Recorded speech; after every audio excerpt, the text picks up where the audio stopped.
Melhor? Foi? Foi? Não pode hoje a todos, sejam todos bem-vindos à casa do Bezerra. Tem alguém à casa pela primeira vez hoje aqui? Não, né? Todos da casa já. Então, sejam todos muito bem-vindos. Bom, hoje a gente vai ter o prazer de ouvir o nosso amigo Carlos Altran falando sobre como vencer a depressão. Interessantíssimo esse tema, muito bom. Palestra maravilhosa. Teremos o prazer de te conhecer. E eu vou fazer o preparo do livro Fonte Viva, de Emmanuel, do item Não Te Perturbes. E o mandamento que era para a vida, achei eu que me era para a morte. Está em Paulo. Se perguntássemos ao grão de trigo que opinião alimenta acerca do moinho, naturalmente responderia que dentro dele encontra a casa de tortura em que se aflige e sofre. No entanto, é de lá que ele se ausenta aprimorado para a glória do pão na subsistência do mundo. Se indagássemos da madeira com respeito ao serrote, informaria que nele identifica o algoz de todos os momentos, a dilacerar-lhes as entranhas. Todavia, sob o patrocínio do suposto verdugo, faz-se delicada e útil para servir em atividades sempre mais nobres. Se consultarmos a pedra com alusão ao bonito, certo esclarecerá que descobriu nele o detestável perseguidor de sua tranquilidade a feri-la desapiedadamente, dia e noite. Entretanto, é dos golpes dele que se eleva aos tesouros terrestres, aperfeiçoada e brilhante. Assim a alma, assim a luta. Peçamos o parecer do homem quanto à carne e pronunciará talvez impropriedades mil. Ouçamo-lo sobre a dor e registraremos velhos disparates verbais. Solicitemos-lhes que se externem com referência à dificuldade e derramará fel e pranto. Contudo, é imperioso reconhecer que do corpo disciplinado, do sofrimento purificador e do obstáculo asfixiante, o espírito ressurge sempre mais aformoseado, mais robusto e mais esclarecido para a imortalidade. Não te perturbes, pois, diante da luta e observa. O que te parece derrota, muita vez é vitória. E o que se te afigura em favor de tua morte é contribuição para o teu engrandecimento na vida eterna. Então, que a gente possa, a partir dessa leitura, desse canto da nossa Mãe Santíssima, nos colocarmos presentes, buscando essa harmonia, buscando os benefícios que este ambiente nos proporciona, que possamos estar presentes aqui e agora e se colocar em total escuta, nos colocarmos com nossos corações e nossas mentes abertas para receber esses estudos, essa troca, esse compartilhar que o nosso querido Carlos Altran vem trazer para a gente. E a espiritualidade amiga que está aqui presente pode tratar-nos a todos, nos envolver e abençoar o nosso irmão naquilo que ele vai nos trazer. Que a nossa Mãe querida nos abençoe hoje e sempre, graças a Deus.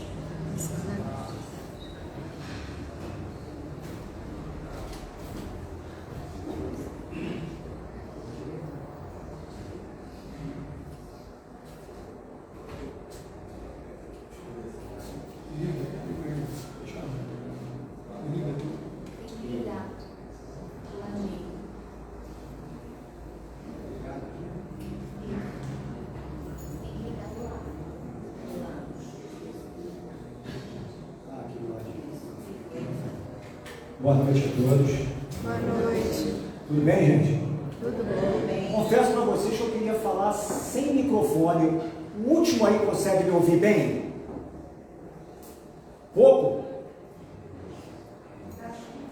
Tá, por causa daí fora, né? Por causa do barulho, né? Então vamos de microfone mesmo, que aí eu fico mais solto, né?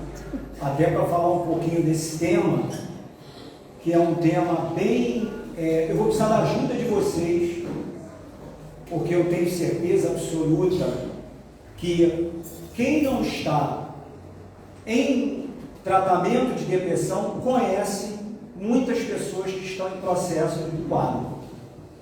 E o meu objetivo aqui na palestra é justamente falar para vocês exatamente que existem canais de saída e formas com que vocês possam ajudar quando alguém estiver nesse quadro de depressão. Ok? Então não dorme não, gente, porque estar aqui é um presente para todos nós. E vocês estão falando com uma pessoa que teve depressão.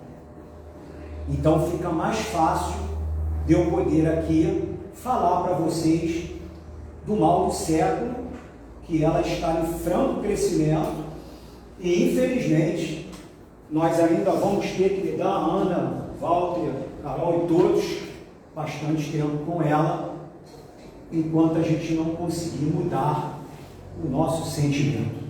Ok? Então eu já começo. Qual é a minha posição que eu fico, Carol? Fica à vontade. Para não atrapalhar quem vocês estão vendo. Tá Eu já começo assim, ó. Desistir jamais, o caminho é duro, mas a vitória ela é certa. Eu estou aqui para conversar com vocês. Prova viva de quem viveu a doença, está conversando com vocês e vou dizer, com a maior felicidade, porque eu jamais esperaria que a depressão fosse para mim um presente. Consegue imaginar isso? Que a dor é tão grande, gente, da alma, que eu jamais esperaria que a dor fosse me transformar. Então, por isso que eu digo, foi o melhor presente que Deus me deu, Deus. De coração, falo para vocês, sem hipocrisia nenhuma, tá? E eu deixo aqui, eu não vou nem falar desse slide aqui por enquanto.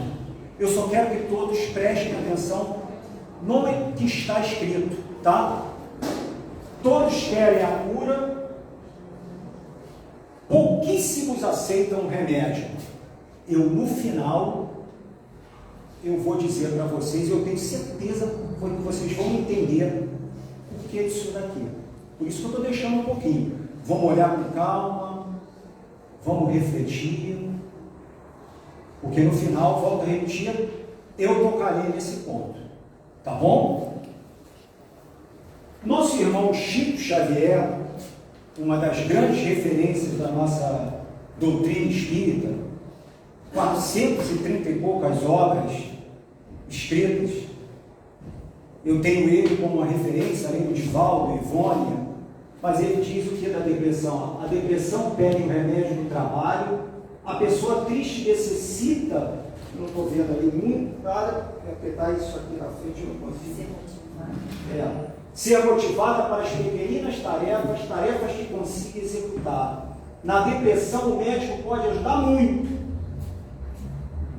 O médico pode ajudar muito, mas ele diz, mas se o deprimido não estiver disposto a se ajudar, e ele bota pontinhos para a gente refletir. E ele diz, quem sofre de depressão deve fugir da cama e do sofá.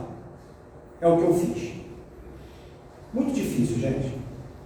Sofri bastante, não vou mentir para vocês, foi uma dor intensa, mas com a minha dedicação, com o meu esforço e com aqueles que estavam à minha volta, eu consegui superar. Então, o que o Chico está dizendo aqui é um primeiro tópico para a gente guardar.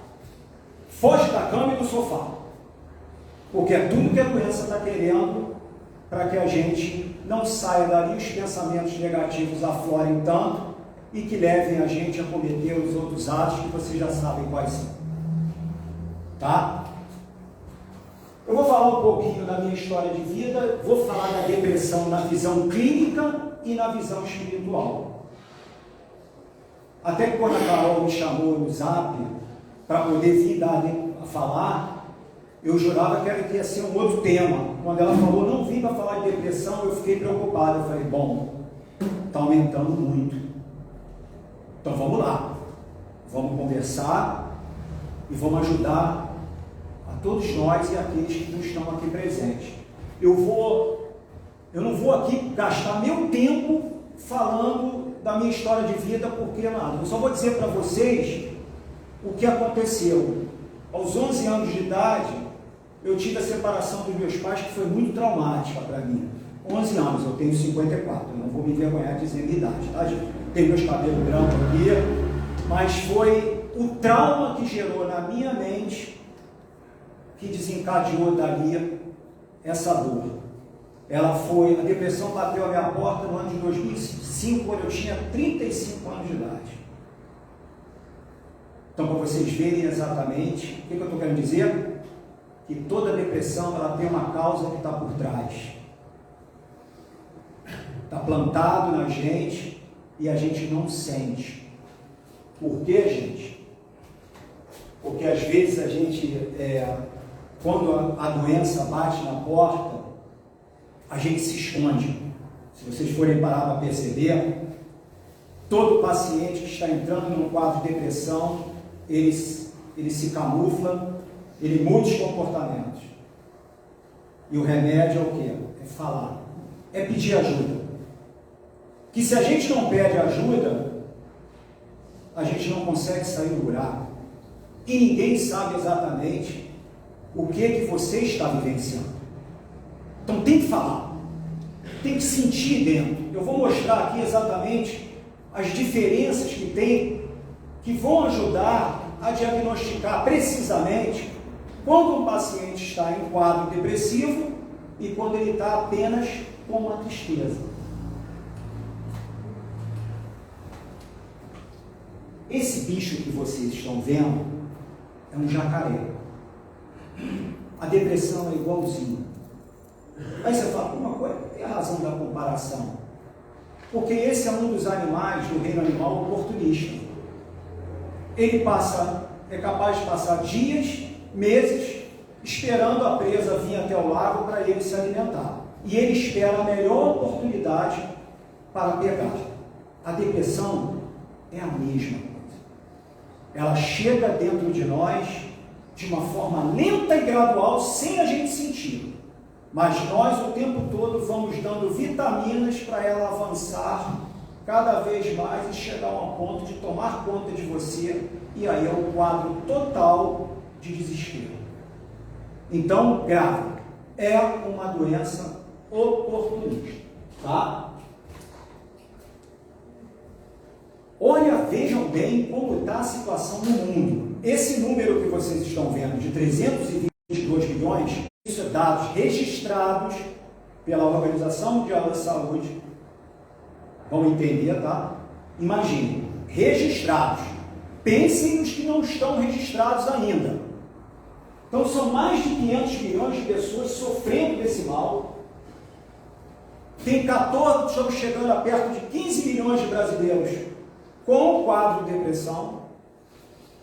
E o que me preocupa, por isso que eu falo muito motivado, vocês vão ver que eu vou aumentar meu tom de voz em determinado momento, pena que eu não posso circular, porque a Carol está aqui na minha frente, vai me chamar a atenção, porque tem outras pessoas lá do outro lado que estão assistindo. Mas a minha vontade é circular entre vocês para não deixar ninguém ficar perdido, ninguém deixar de prestar atenção, porque isso é muito importante.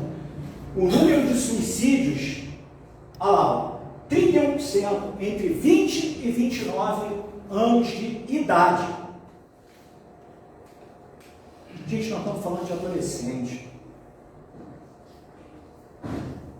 E nós vamos saber por que ele registra esse dado ali. No Brasil é isso aí. 6% da nossa população, volta, estou te atrapalhando, porque você não está vendo aqui. Não está. 6% da população brasileira está sofrendo desse mal. 6%. E aí, vamos agora começar a ficar conectados, porque a partir de agora, eu estou mandando sinais para você para detectar os quadros de depressão nas pessoas que estiverem perto de você. Está separado por faixa etária. Crianças até 12 anos, irritação, redução de interesse por brincadeira, queda de rendimento escolar, sensação de cansaço, ansiedade, dores somatizadas. Presta atenção numa coisa só. É o conjunto, tá? Para vocês não saírem daqui dizendo, o Tran falou que criança com irritação está deprimida. Não. É um conjunto. É esse todo aqui, ó, que contribui para o diagnóstico.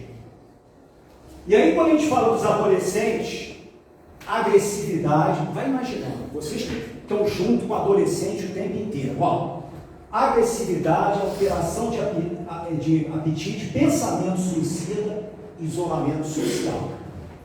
E no adulto, nós temos isolamento social, tristeza, alteração de humor, alteração de sono, pode dormir mais ou menos, perda de libido. O Altran passou por tudo isso, tá? Esse conjunto aqui, ó, de coisas que eu falei para vocês, é o que eu senti, o que levou o profissional de saúde a falar: Altran, você está num quadro de depressão. Até aqui tudo tranquilo, gente? Beleza? Obrigado, tá? Olha lá, ó. Prevalência da faixa etária: criança 2%, adolescente 4%, adulto 10%. Vamos embora. Aí, olha só isso. Presta atenção. Qual é a diferença de tristeza para depressão? Sabe por que eu estou falando isso para vocês? Porque a gente é igual papagaio. A gente tem que deixar de ser papagaio. Papagaio reproduz o que o outro está falando. A gente tem que aprender que quem escolheu a doutrina espírita para seguir, Kardec é o que mais desafiava a espiritualidade. Questionando, perguntando. O Walter, que fala muito do livro dos Espíritos, o Walter testemunha, sabe disso. Para mim, quantas perguntas, Walter? 1018. 1018 perguntas. Muitas das vezes Kardec queria dar uma ludibriada, repetir a mesma pergunta, e o Espírito dizia lá do outro lado: ó, você já me perguntou isso. Para tentar, né? Vê como é que a gente é, né? Tentando. Mas olha só, tristeza. Vamos lá. Sempre tem motivo.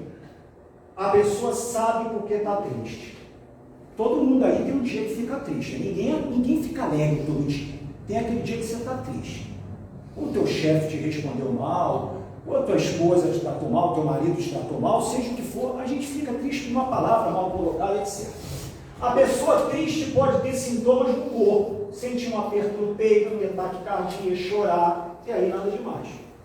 Quem está triste costuma ter pensamentos repetitivos sobre a razão da tristeza, ou seja, ele ou ela repete o tempo inteiro o porquê que está triste. Tristeza, gente. Vamos para depressão, ó. É uma tristeza profunda e sem conteúdo. Foi a minha.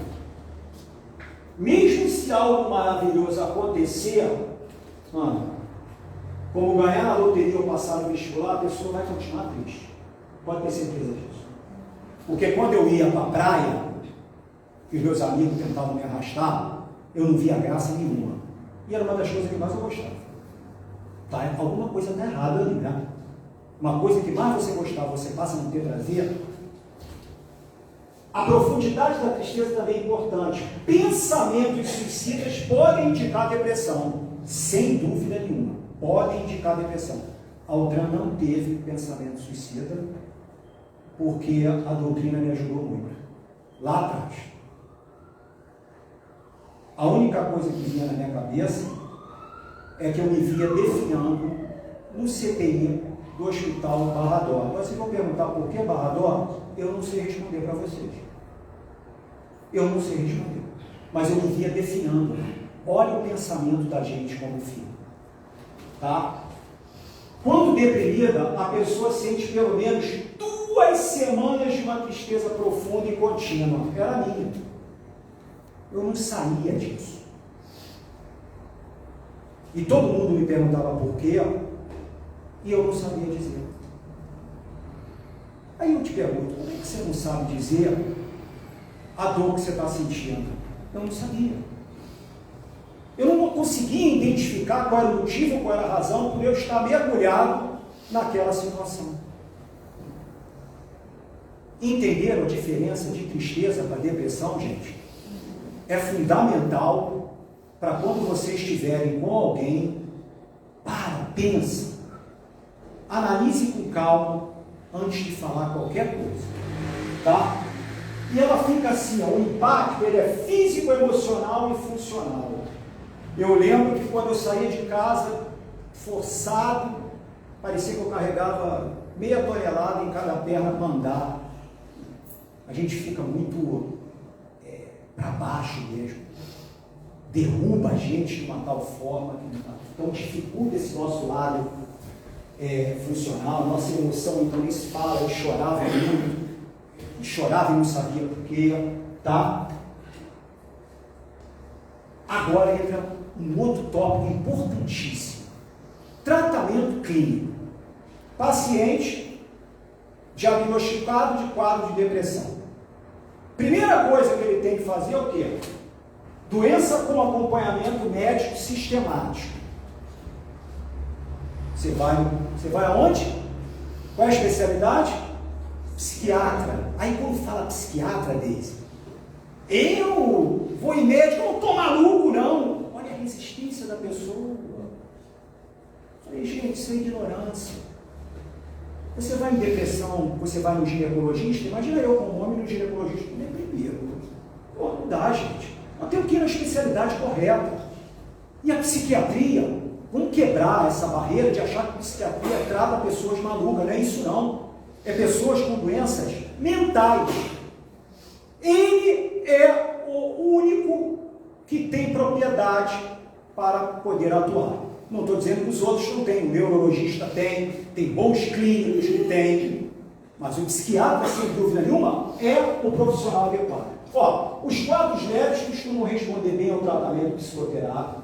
Quadros mais graves, com reflexo na vida afetiva, familiar, profissional e sociedade, indicam o uso de antidepressivos.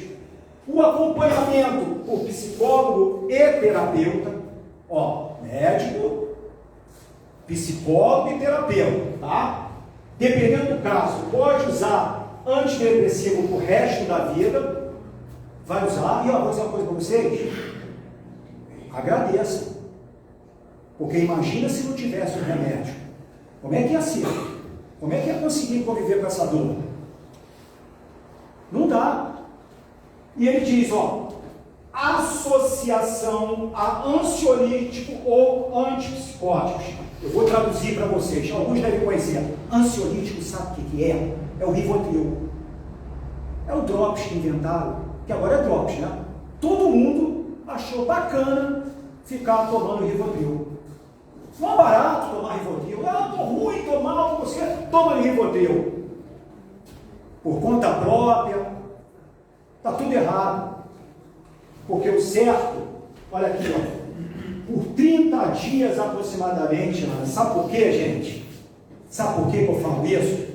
Quando a gente começa um tratamento com antidepressivo, ele leva de 4 a 5 semanas para começar a fazer efeito.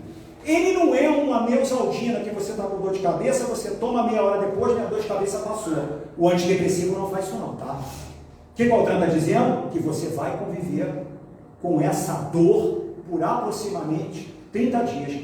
Ah, mas por que o ansiolítico?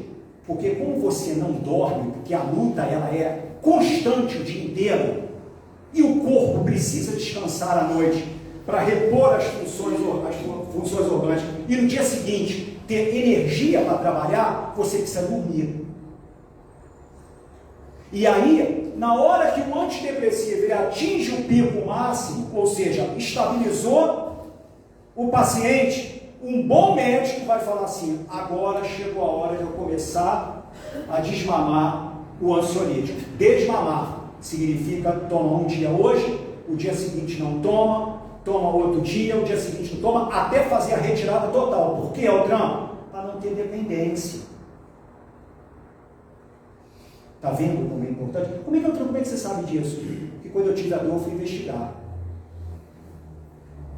Está vendo como é que foi uma oportunidade? Porque se não tivesse acontecido comigo, eu não poderia estar aqui tendo essa chance de contar para vocês como amanhã, quando vocês tiverem uma pessoa tomando antidepressivo, vocês vão falar assim, calma, calma. E ó, o perigo está nos 30 dias. Sabe por quê?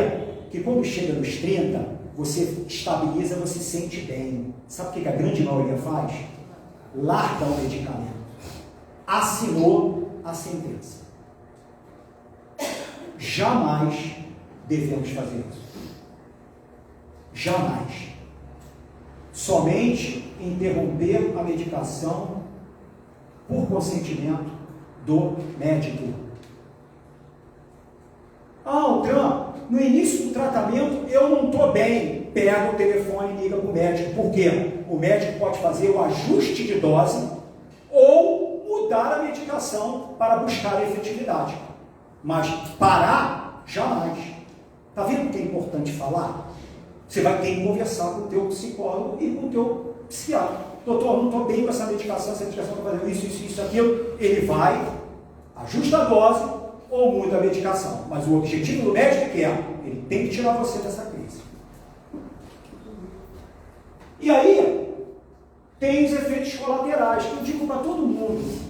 Qual é a dificuldade de ler uma bula? Qual é a dificuldade de ler uma bula? Sabe por que a gente tem que ler uma bula? Porque na hora que vier um efeito colateral, a gente não abandonar o tratamento. Tudo que vocês estão vendo aqui faz parte dos efeitos colaterais. Não tem jeito. Então, se eu vou interromper por conta própria, sem ter consentimento médico, e sem pelo menos ter a curiosidade de dar uma olhada na bula para ver exatamente, será que a bula está dizendo isso? Que eu estou ficando com ansiedade, aumento, diminuição de apetite? Eu tinha um apetite zero. Para eu comer, era terrível.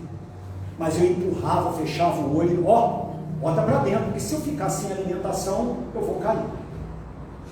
Então vamos aproveitar a oportunidade para qualquer medicação, leia uma bula. Agora não se assusta com o que a bula está escrevendo, não. Porque às vezes as pessoas falam, mas a bula está lá que tem não sei o que, suicídio.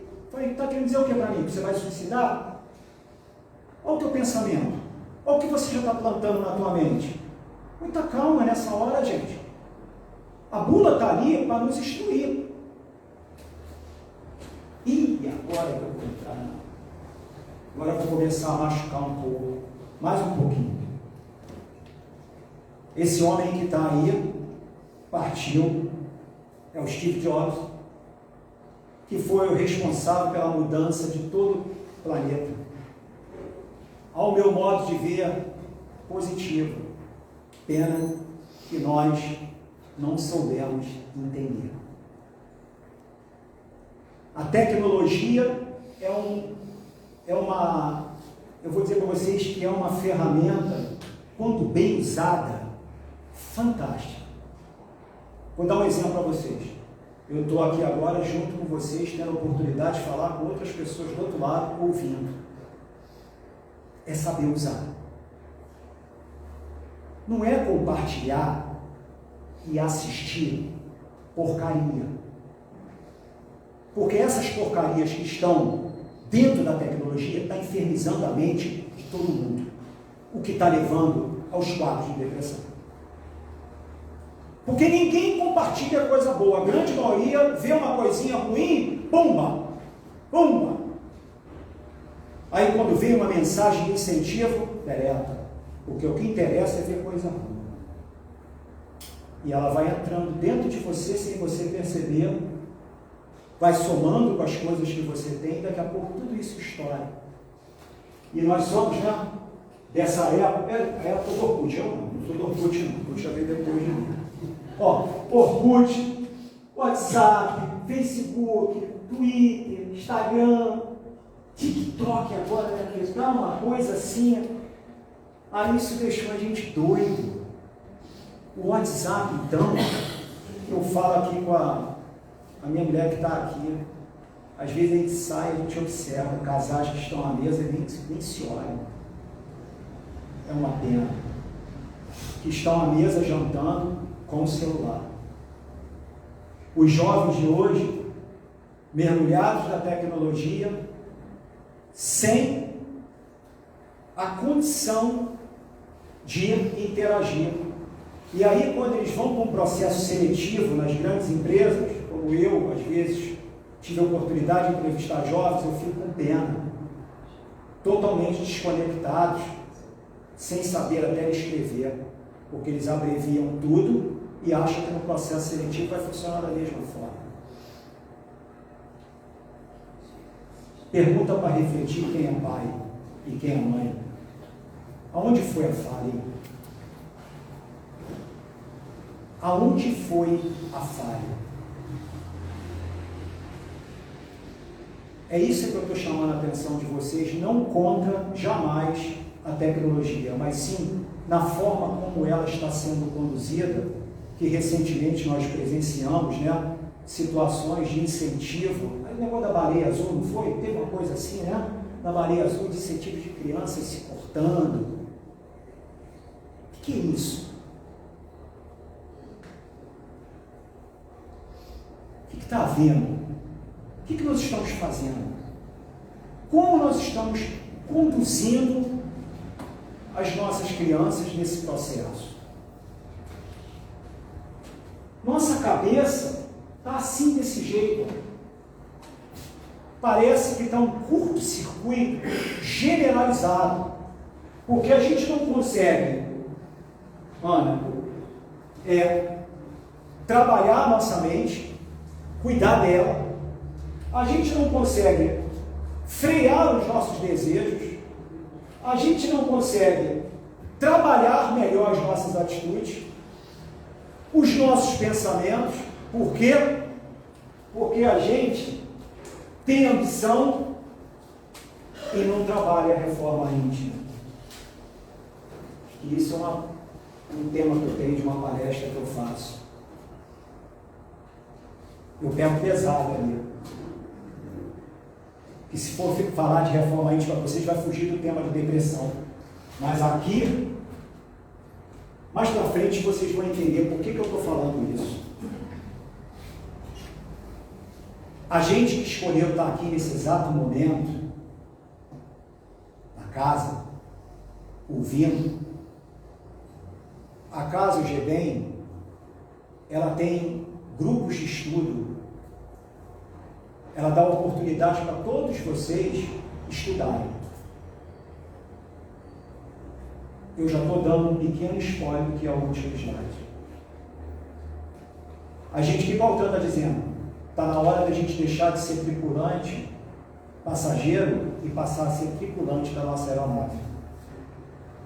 Porque vir numa casa espírita, ou numa casa religiosa, seja ela qual for, apenas para dar um passe, ou trabalhar,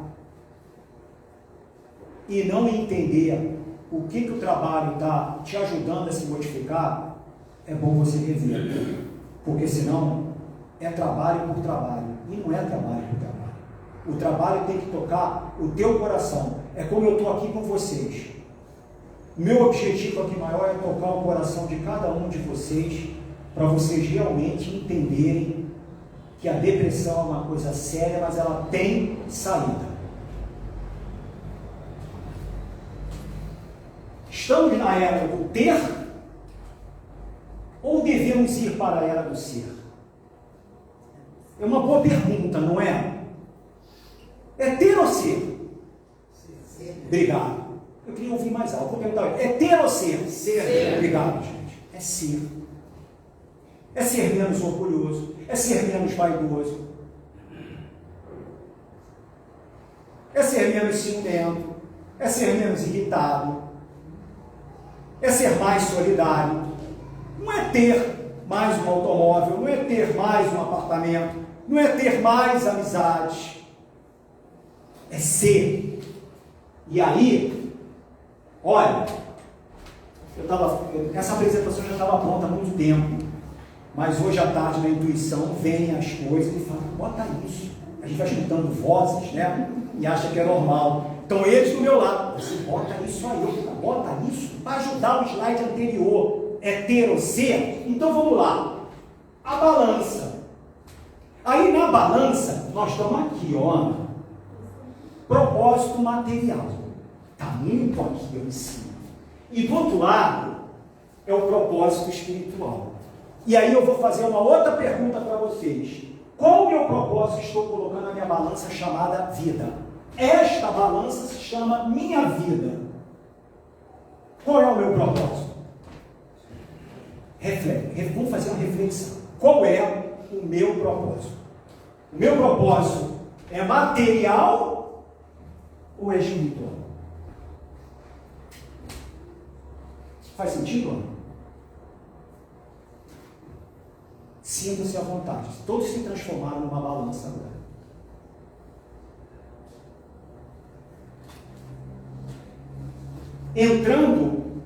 Entrando na parte espiritual da depressão, a nossa querida amada Joana de Ângeles, vê que eu só pego referência do que fala.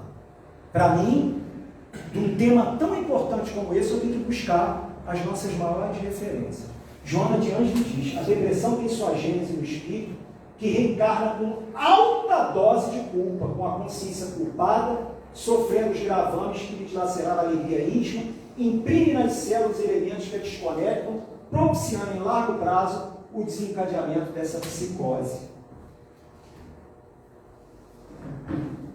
Eu trabalho numa casa que é o MAP, e eu trabalho numa mesa verde única.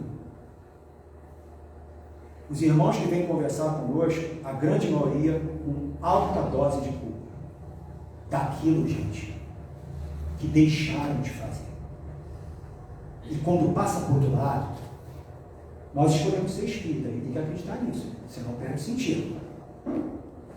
Quando passa por outro lado, nós vamos estar de frente com a nossa consciência. E aí vem um filme para vocês. E aí sabe por que a culpa bate? Porque nós jogamos a oportunidade fora de sermos melhor nessa existência. Porque a gente está sempre justificando o passado da gente. Imagina vocês, pelo que eu passei na minha vida, que foi da separação dos meus pais, se eu estivesse carregando até hoje essa dor, culpando os meus pais por eu ter chegado ao meu insucesso, seja o que fosse. E aí eu também me culpando porque eu não conseguiria dar amor, não consigo dar outras coisas, porque o outro é sempre o outro e nunca você. E aí você fica com raiva, ódio, rancor, sentimentos terríveis para quem está entrando no quadro de depressão. Então a nossa irmã Joana de Ângeles diz isso. E o nosso amigo Kardec, Allan Kardec, eu particularmente do Evangelho segundo o Espiritismo, um capítulo que eu mais adoro, que é mais tocante, que nos ajuda muito, é o Bem-aventurados aflitos. Porque tem um parte que fala justiça na toalha das aflições. Ele fala que se os médicos são mal sucedidos, tratando da maior parte das moléstias, é que tratam do corpo sem tratarem da alma. Todos nós, já tem psiquiatras espíritas, tá? Que beleza! Imagina ser consultado por um psiquiatra espírita. Mas a grande maioria ainda só trata você materialmente falando. Então vai dar a medicação que você precisa, mas a alma não vai ser tocada. E ele diz, ó, sabe por que às vezes uma vaga tristeza se apodera dos vossos corações e nos leva a considerar amarga a vida? É que vosso espírito, aspirando à felicidade e à liberdade, se esgota, jungido ao corpo e serve de prisão.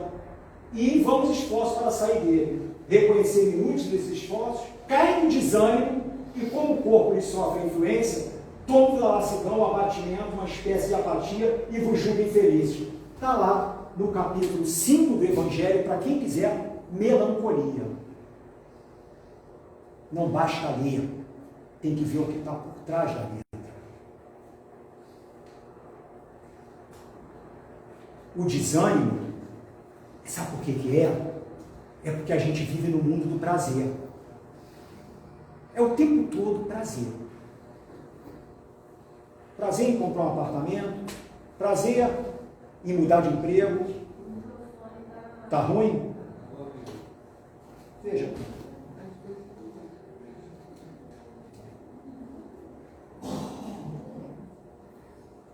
Alô? Alô?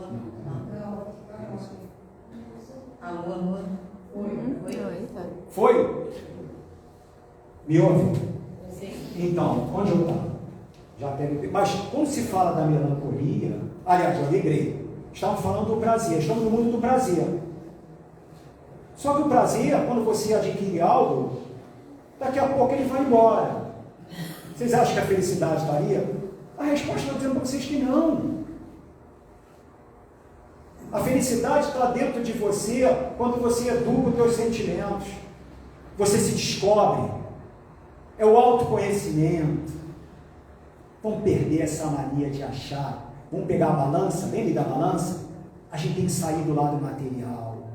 A gente vive em que mundo? Provas e expiações, onde a matéria ainda está sobrepondo. Mas nós estamos caminhando para um mundo de regeneração, em que a matéria vai dando lugar ao lado espiritual.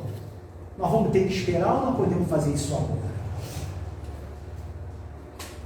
E aí o capítulo 5 ele reforça, ó, quantos homens caem por sua própria culpa, quantos são vítimas de sua imprevidência, de seu orgulho, de sua ambição, se arruinam por falta de ordem, de perseverança, uniões desgraçadas por resultado de cálculo de interesse ou de vaidade. Ele fala quantas dissensões e funestas disputas seriam evitadas com um pouco de moderação, quantas doenças e enfermidades decorrem da intemperança e dos excessos de todo gênero, quantos pais são infelizes com seus filhos, porque não combateram na raiz as más tendências. Está no Evangelho. Está no Evangelho. Não é o que está dizendo. Eu só estou reproduzindo o que está no Evangelho. E quando a depressão bate a porta, é porque muitas coisas que a gente lê ali, a gente vai se sentir. Eu podia ter. Eu garanto para vocês aí, vocês todos agora que estão aí, se vocês refletirem, quantas coisas eu poderia ter evitado na minha vida, quantas discussões bobas, quantos probleminhas pequenininhos que eram uma formiga, eu fiz questão de alimentar para se tornar um elefante, só para todo mundo ter pena de mim. Eu quero aparecer, eu quero me destacar, eu quero ser visto. E você está alimentando dentro de você sentimentos ruins que levam você a um quadro de depressão.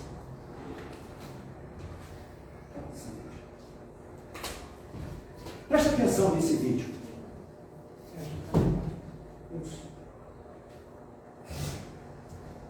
Minha apaga a luz.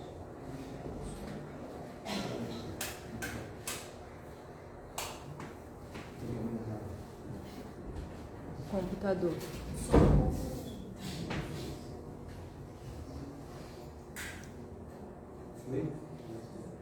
Não consigo terminar nada que eu começo a fazer. Eu acho que deve ter um espírito obsessor me perseguindo. Outro obsessor, sou eu. Mas você. Calma, eu só vim aqui bater um papo rapidinho. Tá errado. Eu te fiz pra você me perseguir. Isso é uma longa história. Eu te matei em outra vida ou alguma coisa assim? Não matou não. Você me destruiu. Você destruiu minha família, morreu de fome por sua causa. Você é um fofo, um amorzinho de pessoa. Para de me atormentar, por favor, eu não aguento mais. Então aí é que tá. Eu não consigo te atormentar. Quando eu penso em te atormentar, você já se prejudica sozinho. Hã? Eu fico só olhando, porque você é mestre em se dar mal sozinho, não precisa fazer nada. Então para de colocar a culpa em cima de mim de tudo que errado te acontece, ok? Deixa em paz, larga. Quem é o obsessor aqui? Quem então? Mas como assim? Por exemplo, Oswaldo, eu chego de manhã pronto para te obsidiar. Beleza, hoje eu vou perturbar o Oswaldo. Mas você já acorda um bicho, mal-humorado. Você já começa destratando tua filha, teu vizinho, o padeiro, o cachorro, o periquito, o papagaio. Oswaldo, eu já tentei fazer uma prece para ver se alguém ilumina essa tua cabeça, mas nem os perfeitores espirituais conseguem chegar perto de você. E você é chato. É tão simples. Basta você estar na tua, eu chego aqui, te obsidio, vou embora. Você atrai uma multidão de obsessor aqui, Oswaldo. Eu não tenho direito de me ficar, tenho que chegar na curva. Você é uma por sua culpa, você atrai. Ô, Oswaldo, bota a coisa na sua cabeça. Cada palavra de ódio, de rancor, de autopiedade que sai dessa tua boca é uma pedra que você mesmo bota no seu caminho. Eu não tenho nada a ver com isso. Entendeu? Vamos tomar um pouquinho de brilho. Vamos tentar um pouquinho para fazer o trabalho dele, pode ser? Ok? Agora eu vou embora que eu não vou ficar dando um conselho. Tá? Essa coisa de mentor, eu sou obsessor. Ok? Eu sou irmão.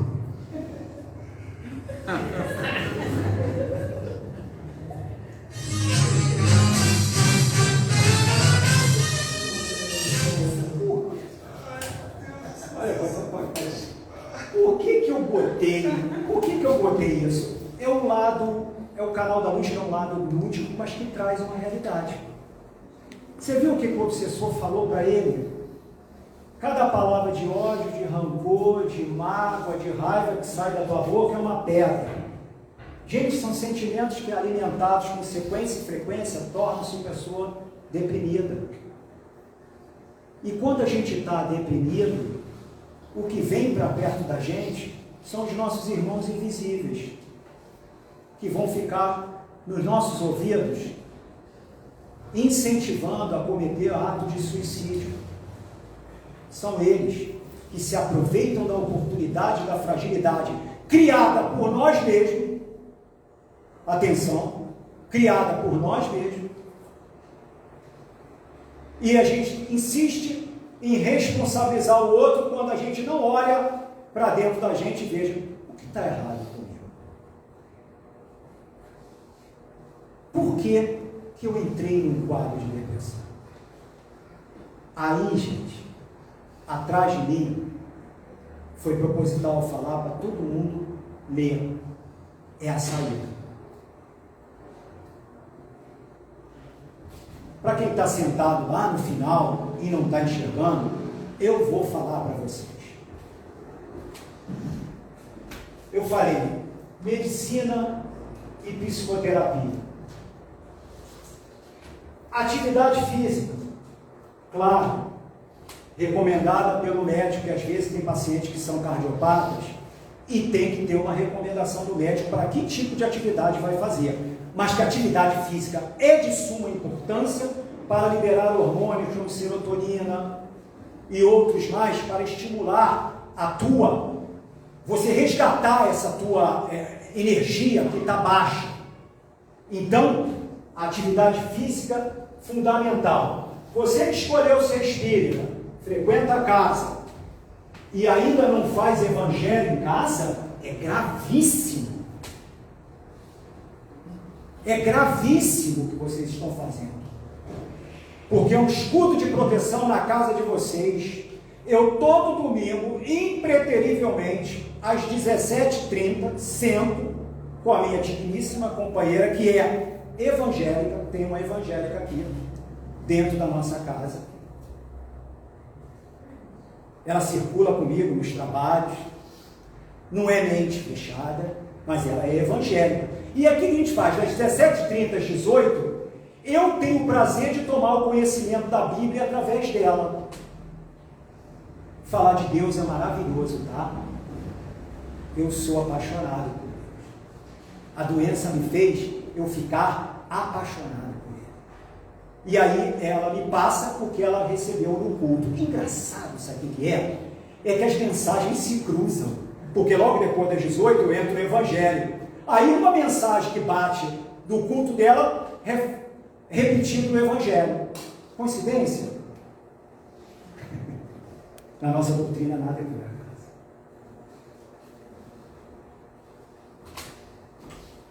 Vou pular essa aqui, que essa é a última. Cuidar do estado de humor.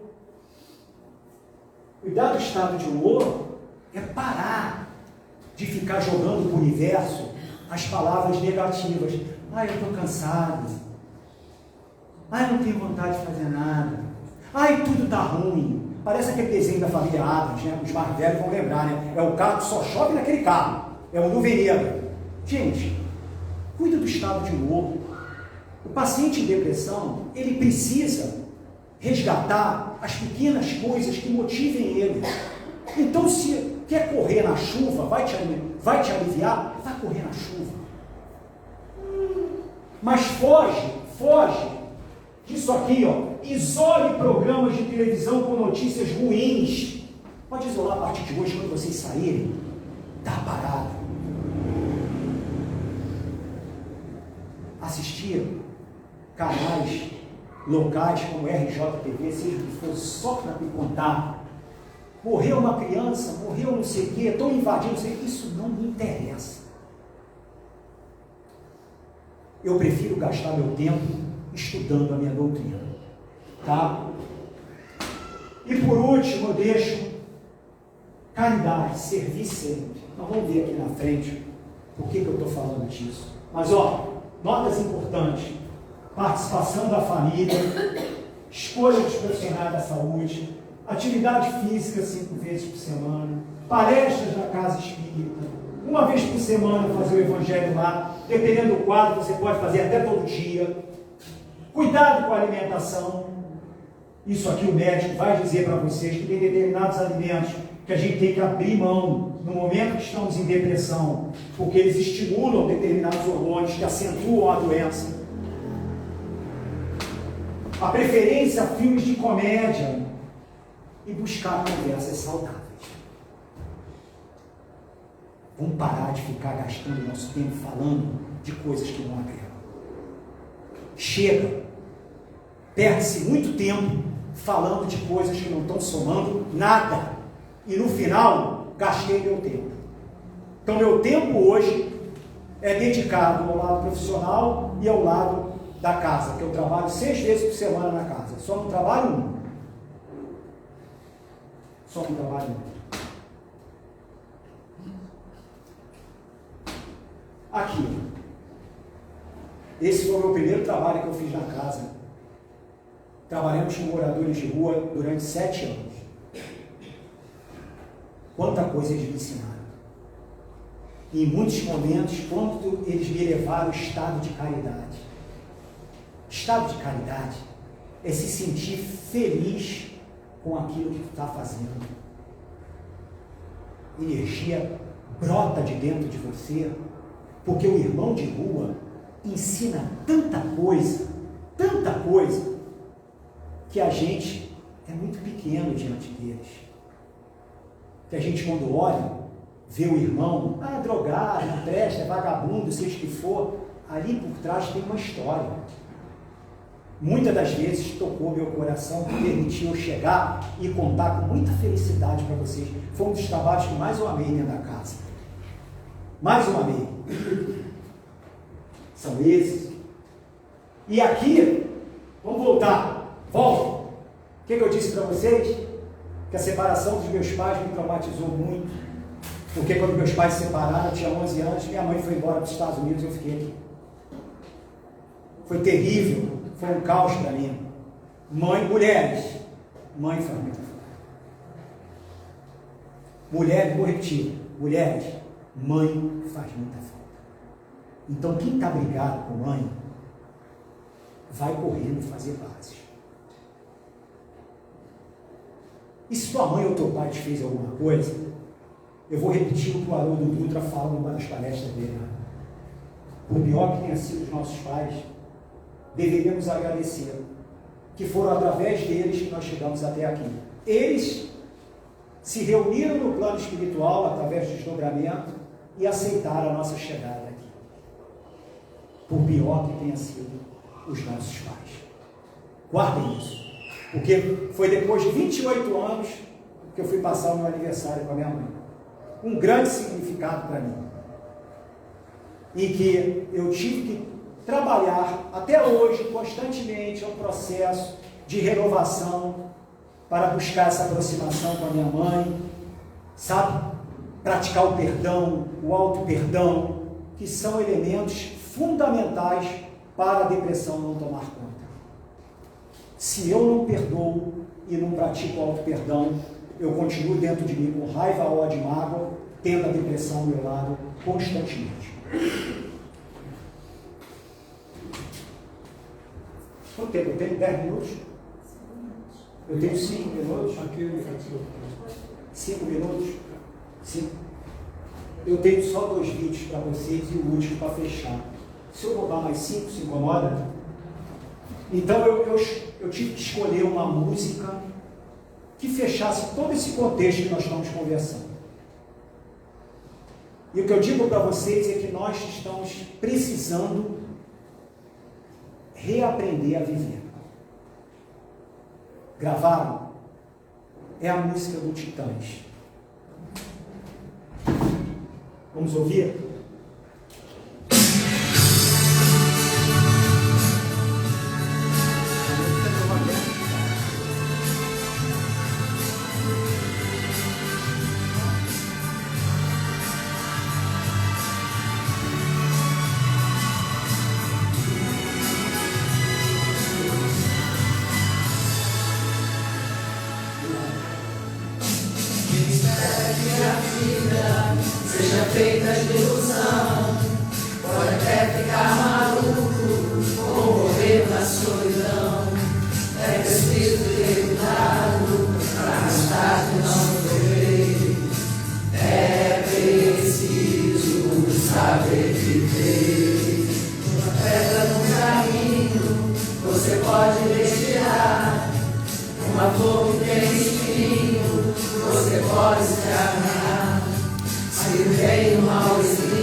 Você pode escolher.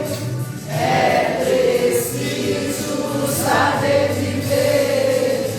É preciso saber viver. É preciso saber viver. É preciso saber viver. Saber viver. Saber viver. É preciso saber viver. É preciso saber viver.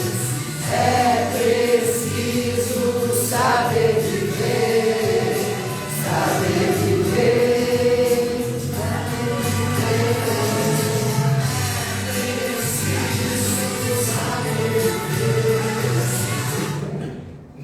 Em homenagem ao Gedem, que é o Bezerra de Menezes, eu não posso encerrar também com esse vídeo. Olha o que ele diz. É rápido, tá? Não vou roubar mais o tempo. A melhor cirurgia espiritual.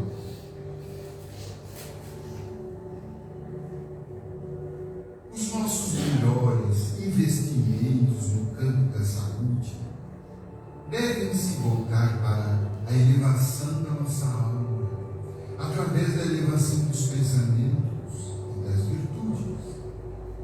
O pensamento fixo no bem bombeia elementos químicos poderosos para a harmonia do corpo físico.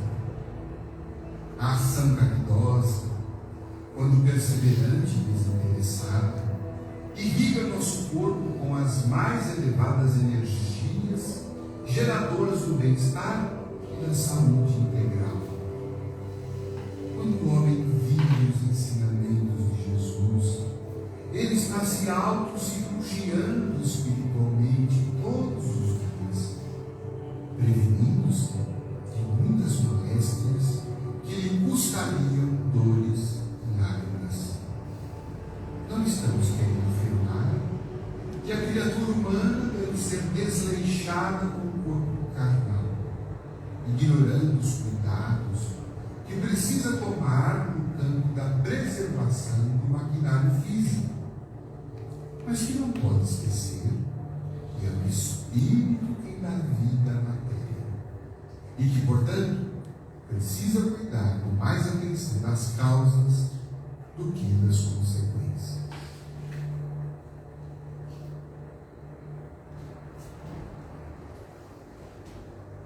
E Chico termina dizendo para a gente não desanimar.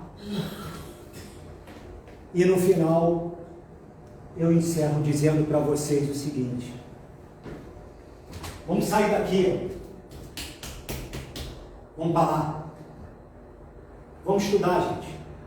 O estudo é o remédio que todos nós precisamos para não permitir que a gente alimente moléstias que venham desencadear a depressão. Obrigado de coração.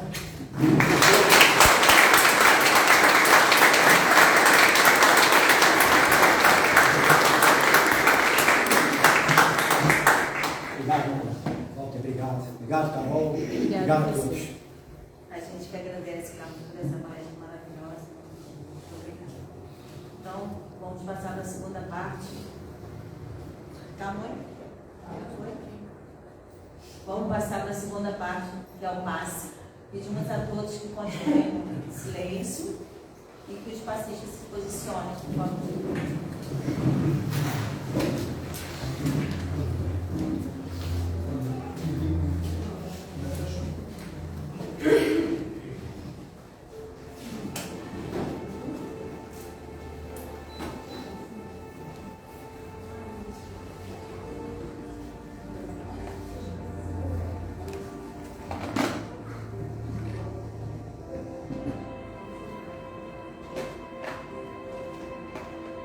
Pensão de Jesus.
Graças a Deus.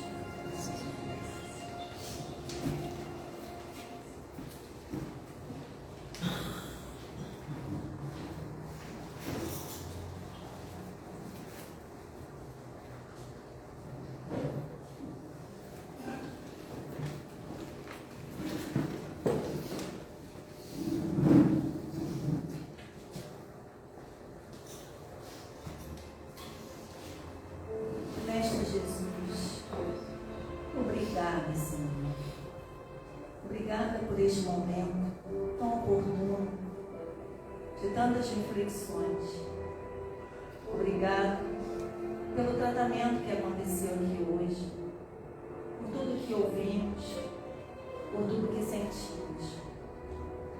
Pedimos, Senhor, como pedidos que somos, que nos dê coragem, força, para que a gente siga esse caminho do autoconhecimento, para que a gente possa ter a força e a necessidade de olharmos para dentro de nós e assim seguir essa estrada, tantas vezes árdua, mas que nos ensinam tanto.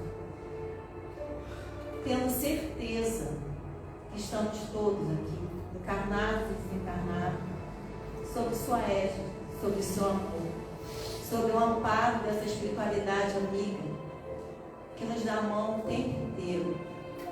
Então, que cada um de nós possa se sentir sendo sustentado por esse amor que a gente desconhece ainda a grandeza. Mas que essa fé que vive em nós, ela possa nos dar essa dimensão e possa nos ajudar nesse processo. Então, que a gente possa, nesse momento, pensar naqueles nomes que foram colocados na caixinha de prece, ou se a gente não colocou, que a gente possa pensar em alguém. Pedir por essas pessoas, que a gente possa agradecer por todo o processo que passamos na nossa vida e nesse momento. Agradecendo ao TRAN, pedindo a Ele que continue aqui conosco, trazendo os frutos do seu ensinamento, abençoado por essa espiritualidade amiga. Que a gente possa cada vez mais estreitar essas relações com a gente mesmo e com o nosso próximo e com essa espiritualidade tão grandiosa que tanto nos ajuda. E assim nos despedimos, Mestre, agradecidos, muita gratidão, e na certeza do seu amor